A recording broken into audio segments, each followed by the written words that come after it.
갈라디아서 4장 28절에서 5장 1절까지 말씀을 제가 읽겠습니다. 형제들아, 너희는 이삭과 같이 약속의 자녀라. 그러나 그때 육체를 따라 난 자가 성령을 따라 난 자를 박해한 것 같이 이제도 그러하도다. 그러나 성경이 무엇을 말하느냐? 여종과 그 아들을 내쫓으라. 여종의 아들이 자유 있는 여자의 아들과 더불어 유업을 얻지 못하리라 하였느니라. 그런즉 형제들아, 우리는 여종의 자녀가 아니요 자유 있는 여자의 자녀니라. 그리스도께서 우리를 자유롭게 하려고 자유를 주셨으니 그러므로 굳건하게 서서 다시는 종의 멍에를 매지 말라. 갈라디아 교회의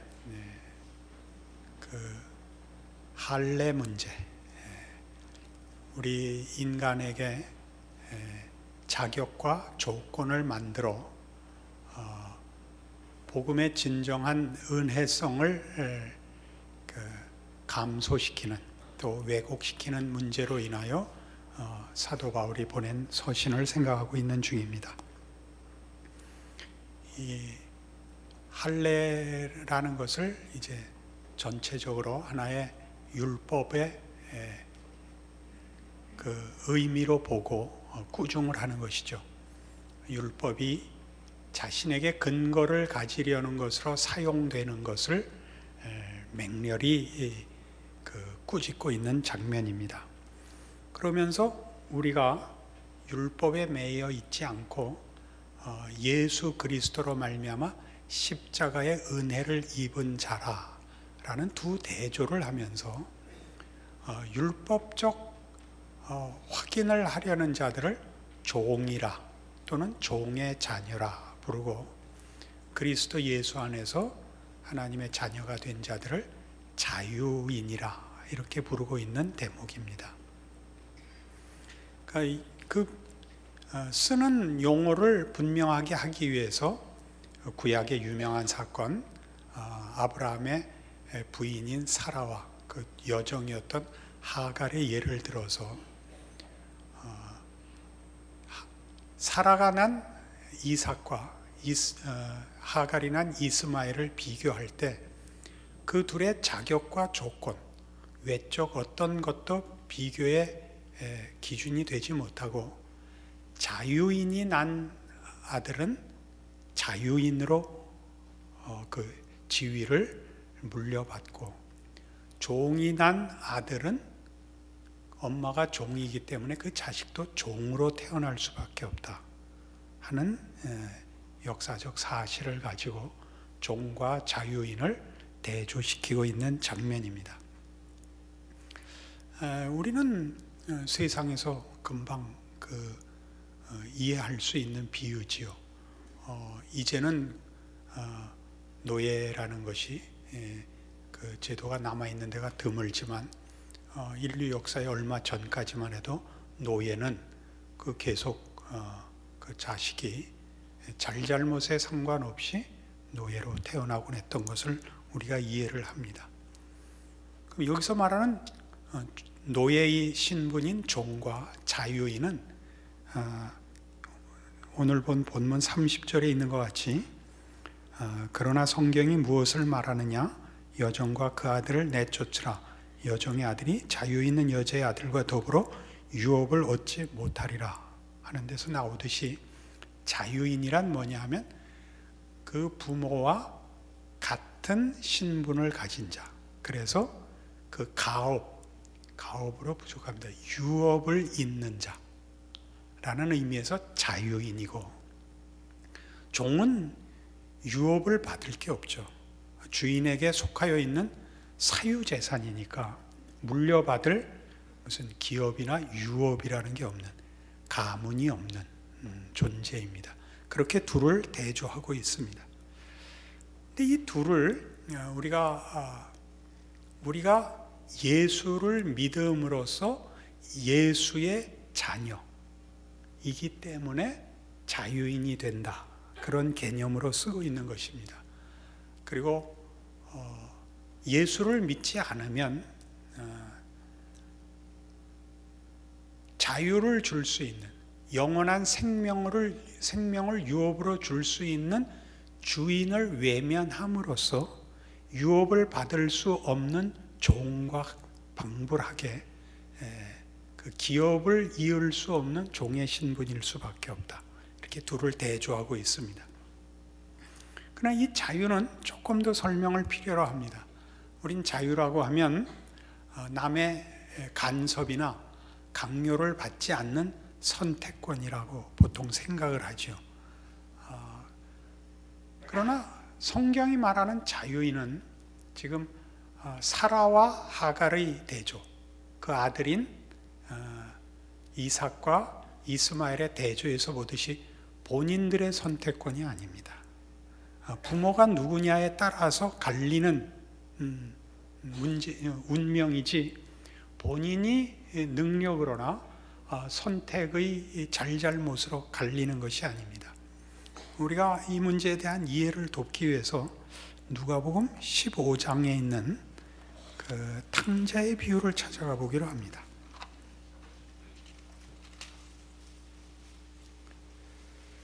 누가복음 15장 11절 이하의 탕자의 비유를 보시겠습니다.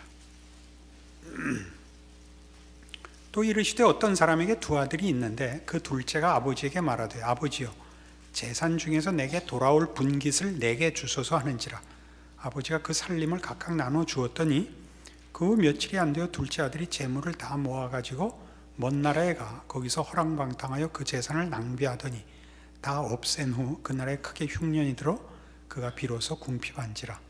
가서 그 나라 백성 중 한 사람에게 붙여 사니 그가 그를 들러보내어 돼지를 치게 하였는데 그가 돼지 먹는 쥐염 열매로 배를 채우고자 하되 주는 자가 없는지라. 이에 스스로 돌이켜 이르되 내 아버지에게는 양식이 풍족한 품꾼이 얼마나 많은가. 나는 여기서 주려 죽는구나. 우리 잘 아는 탕자의 비유입니다. 지금 이 탕자가 선택한 것은 아버지의 보호 밑에 있는 자리로부터 자기의 선택권과 자기의 주권을 가지려는 선택입니다. 어떻게 보면 이 선택은 본인이 구사할 수 있는 자유이고 누구의 간섭도 받지 않는 굉장히 그 특권으로 여겨지지만 성경이 지금 얘기하고자 하는 것은 이 둘째 아들의 이 선택은 선택이 아니라 타락이었다라고 얘기를 하는 거죠.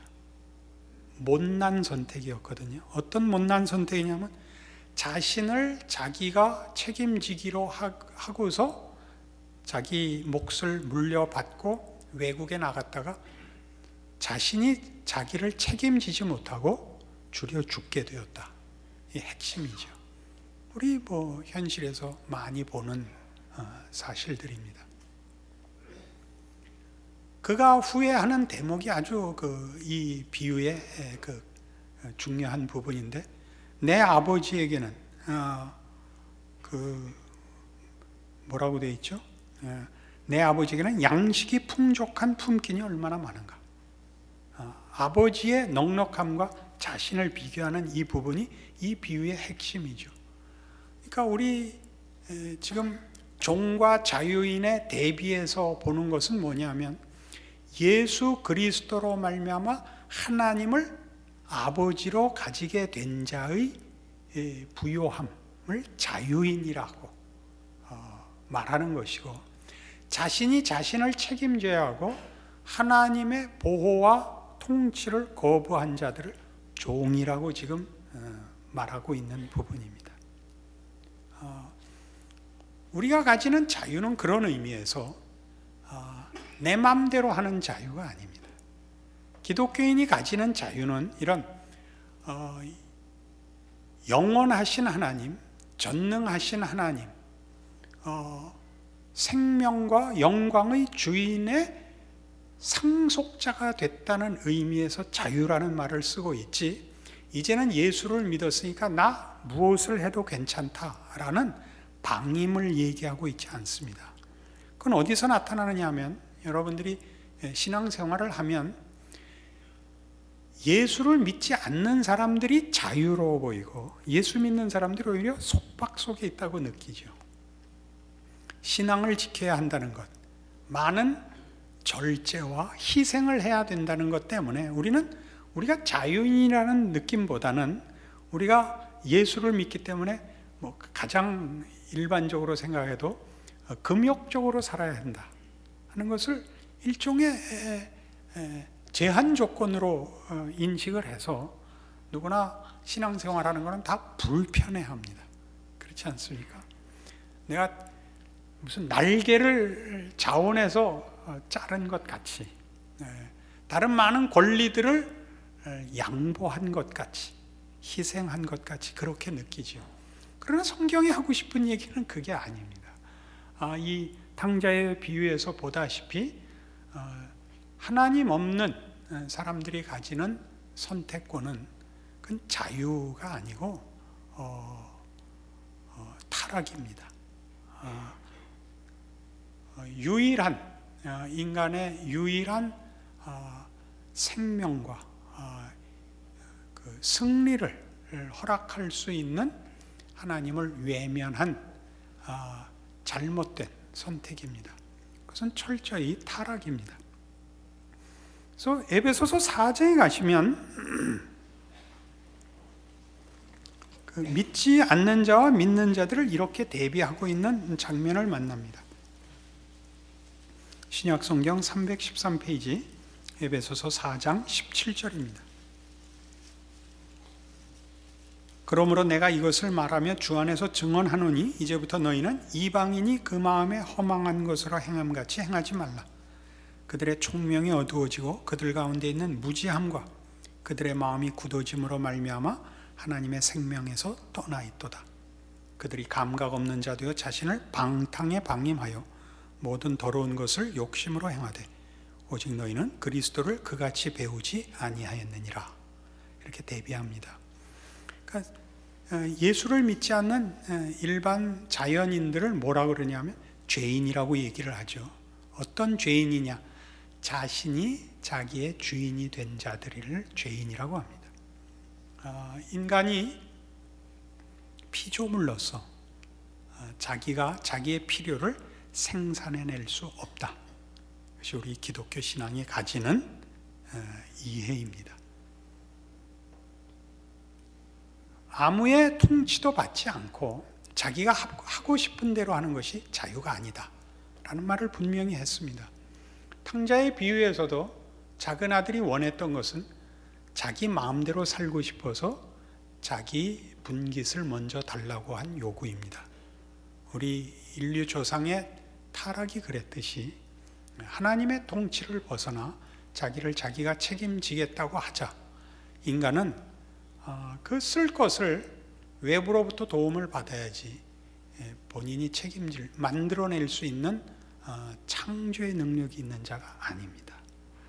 그 부분을 지금 갈라디아서가 얘기를 하면서 그런 의미에서 우리 예수 믿는 사람들이 가지는 믿음과 순종이라는 요구들은 복된 특권이다 이거죠.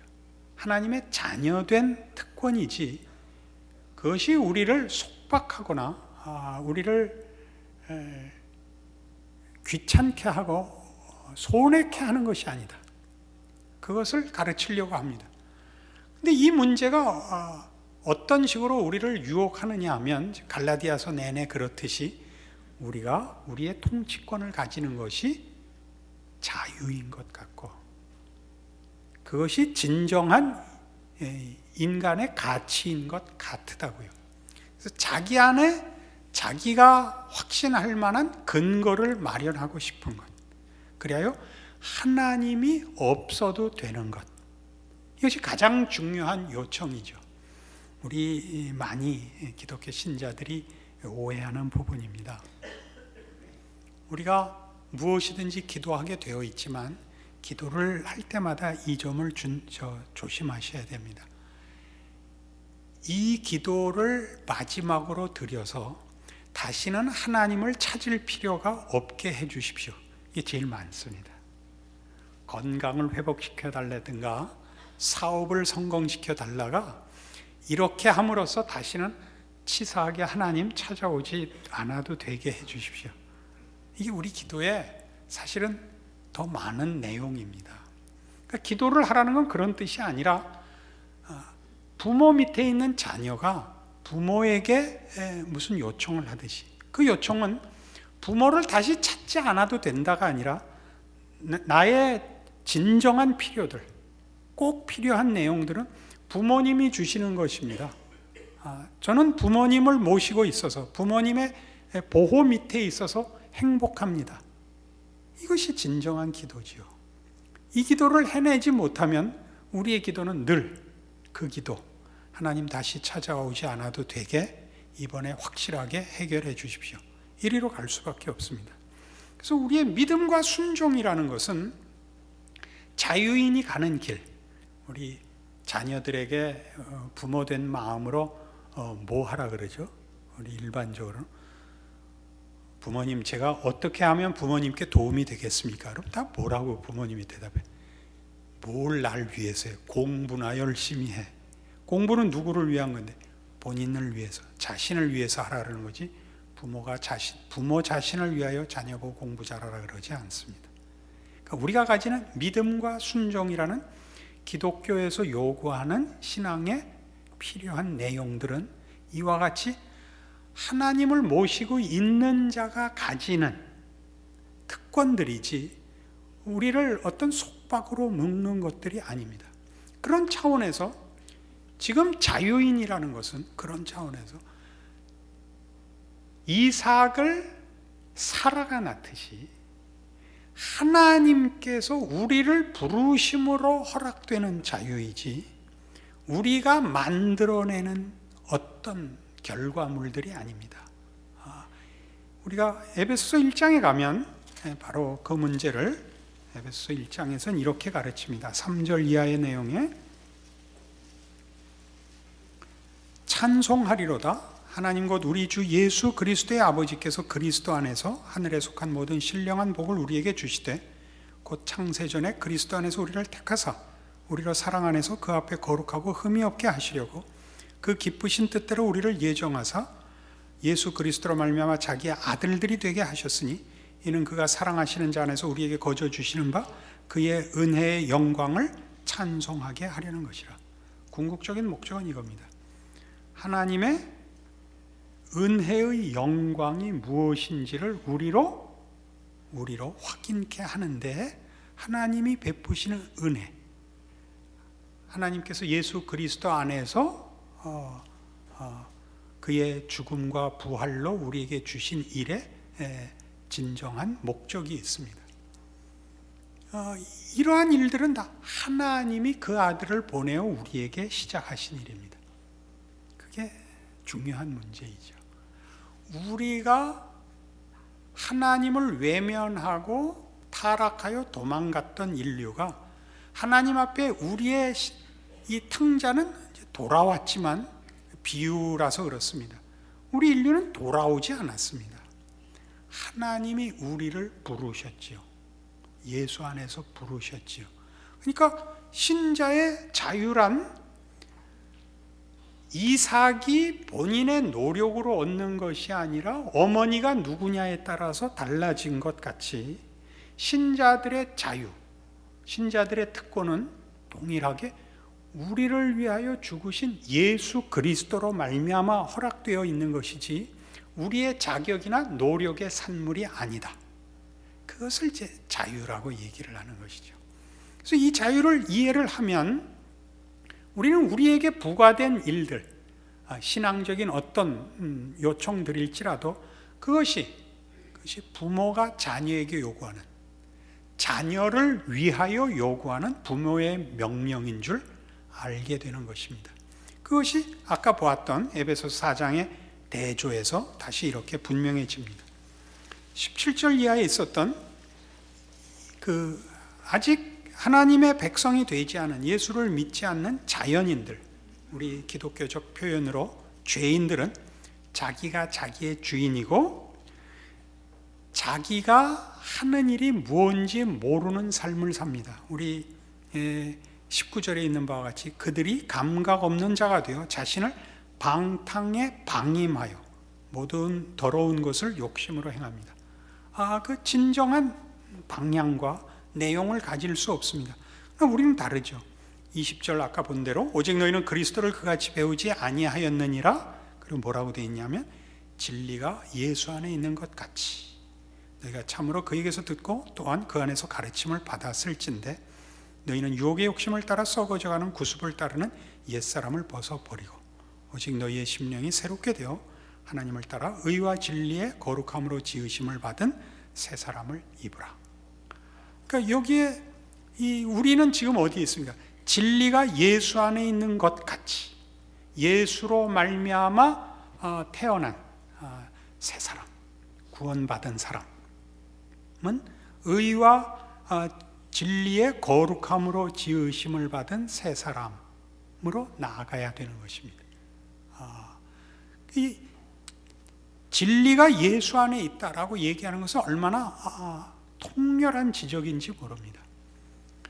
아까 본 탕자가 그랬듯이 자신이 선택권을 가지는 것이 자유라고 생각했는데 실제로 나가보니까 선택권이라는 것이 자유를 보장하지 않더라고요. 그것은 다만 미련하고 어리석은 선택에 불과했는데 자유로운 선택이라는 이름으로 본인은 그게 특권이라고 생각했던 것이죠. 우리 세상 사람들이 예수 믿는 사람들한테 이런 야유를 곧잘 합니다. 뭐가 겁이 나서 예수는 믿어? 이렇게 얘기하죠. 그거 이 말하고 똑같죠. 뭐가 겁이 나서 공부를 해? 이러면 여러분 그 말 그렇다고 공감하시겠어요? 뭐가 겁이 나서 공부를 한다는 건 철없을 때고 부모한테 꾸중 들을까봐 하던 때는 철없을 때고 철들어 보면 공부를 한다는 것은 무엇보다도 큰 특권이죠. 그렇지 않습니까? 이렇게 예를 자꾸 드니까 제가 공부를 굉장히 잘하는 사람 같은 그런 분위기가 됐는데 그거와 상관없이 그렇지 않습니까? 그래서 이 진리가 예수 안에 있다는 말은 참다운 자유라는 것은 진리를 근거로 갖지 않고는 참다운 자유가 있을 수 없다는 것을 함축하고 있습니다. 실제로 요한복음 8장 32절을 보면 진리가 너희를 자유케 하리라. 그래서 이 학교들, 대학들 가면 진리 자유라는 것이 모든 학교들의 사실은 보편적인 표였습니다. 그때 진리는 학문과 약간 혼동되게 됐지만 어쨌든 무지한 시대로부터 이제 진리와 지식이라는 데로 나아간 이 근대 사회의 역사적 발전과 함께 모든 학교가 그걸 표방했었죠. 그런데 성경은 진리가 너희를 자유케 한다 하는 그 요한복음 8장의 말씀과 함께 14장에서 내가 진리다지 않습니까? 예수님 자신이 내가 곧 진리요 길이요 진리요 생명이랍니다. 예수님은 진리에 대하여 말씀하러 온 분이 아닙니다. 그분이 진리입니다. 그러니까 기독교 신앙에서 진리는 규칙도 아니고 법도 아니고 개념이나 관념이 아닙니다. 예수님입니다. 예수님이야말로 진리를 만드는 분입니다. 왜냐하면 그분만이 창조주시고 구원자이시기 때문입니다. 그러니까 우리가 예수 믿고 하나님의 백성이 되었다 하면 우리의 자유와 특권이 어디에 다 묶이느냐 하면 예수를 아는 것, 예수를 의지하는 것, 순종하는 것에 다 묶입니다. 그것은 우리가 훌륭한 자녀란 누구이냐 할 때 부모 말씀 잘 듣는 것과 동일한 것입니다.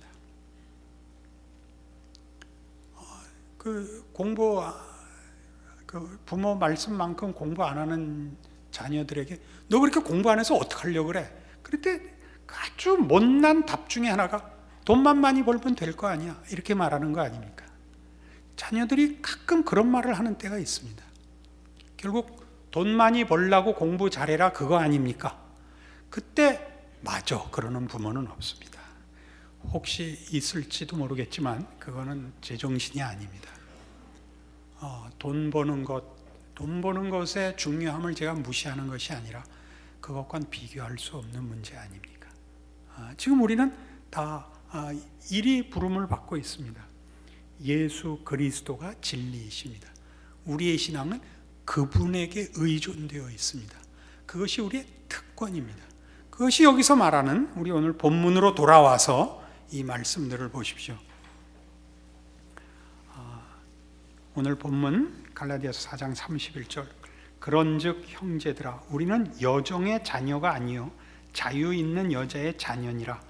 그리스도께서 우리를 자유롭게 하려고 자유를 주셨으니 그러므로 굳건하게 서서 다시는 종의 멍에를 매지 말라. 그 탕자 보고 아버지가 뭐라 그랬습니까? 뭐라고 그러겠습니까? 성경에 안 나와 있지만 우리가 추측을 해보면 그 잔치하고 다음 날 너 다시는 집 나가지 마라, 그 말 하지 않았겠습니까? 무슨 말 했겠습니까? 너 뭘 해도 내가 다 용서할 텐데 집은 나가지 마라. 여러분이 부모로서 자식한테 그 말 안 하겠습니까? 자식이 무슨 잘못을 저질러도 괜찮다 이렇게 말하는 건 좀 어폐가 있지만, 비교할 때 그러면 집은 나가지 마라. 집을 나간다는 게 무슨 뜻이죠? 부모의 보호와 통치에서 벗어나는 것, 이것만은 안 됩니다. 그렇지 않습니까? 그것만은 안 됩니다. 다른 범죄는 괜찮다는 뜻은 물론 아닙니다.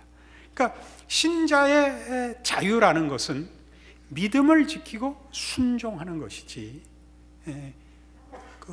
마음 가벼운 일들이 아닙니다. 이 갈라디아서는 뒤에 이렇게 이어갑니다. 6장에 가면 6장 1절 이하에 신앙생활이라는 것이 어렵다는 얘기를 이렇게 얘기합니다. 형제들아 사람이 만일 무슨 범죄한 일이 드러나거든 신령한 너희는 온유한 심령으로 그러한 자를 바로잡고 너 자신을 살펴보아 너도 시험을 받을까 두려워하라. 너희가 짐을 서러지라. 그리하여 그리스도의 법을 성취하라. 만일 누가 아무것도 되지 못하고 된 줄로 생각하면 스스로 속임이라. 각각 자기의 일을 살피라. 그리하면 자랑할 것이 자기에게는 있어도 남에게는 있지 아니하리니 각각 자기의 짐을 질 것이라. 이 본문의 자세한 내용은 나중에 6장 왔을 때 더 하겠습니다만, 오늘 우리가 나눈 이 가르침의 연결점에서 보자면, 신앙생활이라는 것은 불편하고 어려운 일이라고 말합니다. 그것은 이렇게 자랑하는 일이 아니고, 내 것만 하면 다 되는 것이 아니고, 누구를 사랑해야 되는 일이고 짐을 나눠줘야 되는 일이라고 합니다. 짐을 나눠주기 위하여 자기 몫을 해야 되는 것이라고 가르칩니다. 우리 5절에 있듯이 각각 자기의 짐을 질 것이라. 그리고 이 짐을 내 짐 졌으면 다다가 아니고 자랑으로 가지 않고 짐을 나눠줘야 되는, 2절에 있듯이 너희가 짐을 서로 지라. 그리하여 그리스도의 법을 성취하라로 가야 되기 때문에, 사실 기독교 신앙이라는 것은 불편하기 짝이 없고 힘든 것입니다. 그럼에도 불구하고 이것은 복된 것입니다. 우리 학교 다니던 시절에 부모님한테 유일하게 큰 소리 칠 수 있었던 것, 공부하는데 왜 이렇게 시끄러워? 이 말 정말 떳떳하게 했었던 거죠. 그게 뭐 그렇게 큰 자세였습니다. 아무 것들로도 큰 소리 칠 수 없었지만 공부하는 것으로는 부모님도 한 수 접어줬던 그 시절을 생각하면서 우리가 가진 신앙적인 책임들이 어떤 특권인가를 이해하고, 신앙생활을 하는 것이 어떤 자유인가, 어떤 영광인가. 그래서 그것이 보기보다 제한적이고 보기보다 희생적일 수밖에 없다는 것을 특권으로, 영광으로 이해해야 여러분의 신앙생활은 기쁨이 있습니다. 우리의 신앙생활은 보기보다 이런 면에서 기쁨이 좀 부족할 수 있습니다. 우리 모두가 뭔가 손해본 것 같은 그런 식으로 얘기를 하자면, 이럴 줄 알았으면 죽기 한 3년쯤 전에 그때쯤 가서 믿을 걸, 그런 생각하게 됐죠. 콘스탄틴 대제가 그랬다는 것 같이 말이죠. 세례를 미루다 나중에 임종 전에 받았다, 뭐 그런 얘기가 있죠. 그런 식으로 기독교 신앙을 이해하면 기독교 신앙은 참으로 재미없습니다. 여러분들이 가지신 진정한 신자된 그 특권과 예수 그리스도로 말미암는 자녀됐다는 말이 갖는 뜻을 이해하셔서 여러분의 신앙 현실에서의 실천과 승리가 넘치기를 바랍니다. 기도하십시다.